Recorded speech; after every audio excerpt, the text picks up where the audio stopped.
ये अयोध्या का राम मंदिर मोदी ने नहीं बनाया है। ये अयोध्या का राम मंदिर आपके एक वोट के कारण बना है। आपके मजबूत वोट ने, देश में से जो मजबूत वोट मिला, हमें पूर्ण बहुमत मिला और इसके कारण ये भगवान राम का मंदिर बना।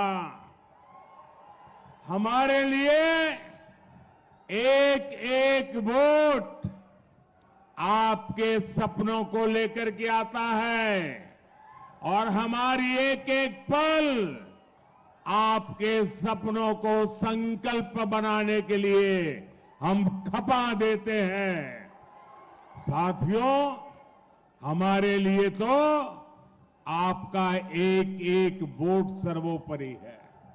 हमारे लिए तो आपका सपना सर्वोपरि है। कांग्रेस के लिए उनका वोट बैंक ही सर्वोपरि है। जो कांग्रेस का वोट बैंक नहीं, उसकी आस्था कांग्रेस के लिए कोई मायने नहीं रखती। इसलिए यहां तेलंगाना में हमारे पर्व त्योहारों पर रोक लगाने की कोशिश हो रही है। हैदराबाद में राम नवमी की शोभा यात्रा तक पर प्रतिबंध लगाया जा रहा है ताकि वोट बैंक नाराज ना हो जाए। మిత్రులారా, ప్రభుత్వం పటిష్టంగా నిర్ణయాత్మకంగా ఉంటే దేశభక్తి ఏ రకంగా కొత్త చరిత్రను సృష్టిస్తామో మీరందరూ కూడా కళ్ళారా చూశారు. రాముడు జన్మించినటువంటి అయోధ్యలో భవ్యమైనటువంటి రామ మందిర నిర్మాణం అయిందంటే అది నిజంగా మీ అందరి యొక్క సమర్థతతోనే, మీ అందరి యొక్క సహకారంతోనే సాధ్యమైంది. స్వాతంత్రం పూర్వమే ఈ రామ మందిరం నిర్మాణం కావాల్సి ఉంది.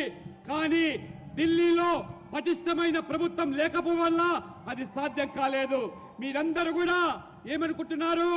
మోదీయే ఈ బ్రహ్మమైనటువంటి మందిరం కట్టారని మీరు అనుకుంటున్నారు. కాదు, మీరందరూ కూడా వేసిన ప్రతి ఓటు వల్ల ఒక పటిష్టమైనటువంటి, ఒక సమర్థమైనటువంటి ప్రభుత్వం ఏర్పడడం వల్లనే ఈ మందిరం సాధ్యమైంది. మీ యొక్క సహకారంతోనే ఈ మందిరం నిర్మాణమైంది. అందుకనే మీరు వేసే ప్రతి ఓటు మీ కలలను సాకారం చేయడానికి మేము ఉపయోగపడతాము తప్పితే, మీ కలలు సాకారం చేయడానికి, మీ కన్న కలను కూడా నిజం కావాలంటే మా జీవితం అంతా కూడా ఈ దేశం కోసం దారపోశాము. కాబట్టి కాంగ్రెస్ ఏనాడు కూడా ఈ దేశం కోసం కాదు, ప్రతి ఓటు బ్యాంకు రాజకీయాలకు పాల్పడుతూ ఓటు కోసం పట్టపిస్తుంది తప్పితే మెజార్టీ ప్రజల యొక్క విశ్వాసాలకు భంగం కలిగే విధంగా ఏ రకమైనటువంటి ఓటు బ్యాంకు రాజకీయాలకు పాల్పడుతుందో ఇవాళ మనం తెలంగాణలో, హైదరాబాద్ లో చూస్తున్నాము. మన పండుగలు నిర్వహించుకోవాలంటే అనేక ఆంక్షలు, మన పండుగలు జరుపుకోవాలంటే అనేకమైన షరతులు.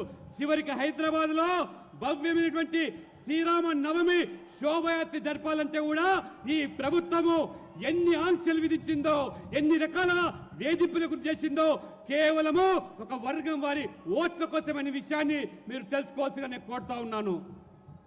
साथियों, जब तेलंगाना संयुक्त आंध्र प्रदेश का हिस्सा था, तब 2004 और 2009 में उस संयुक्त आंध्र ने कांग्रेस को रिकॉर्ड संख्या में एमपी एमएलए दिए थे। कांग्रेस ने यहां एससी, एसटी, बीसी की चिंता करने की जगह उनके आरक्षण पर डाका डालना शुरू कर दिया। कांग्रेस ने तब के आंध्र प्रदेश को तुष्टीकरण की प्रयोगशाला बना दिया था। कांग्रेस ने बीसी के हक का आरक्षण उठाकर मुस्लिमों को दे दिया। మిత్రులారా, ఆంధ్రప్రదేశ్ ఉమ్మడి రాష్ట్రంలో 2004 2009లో రికార్డు స్థాయిలో ఎంపీలను గెలిపించారు.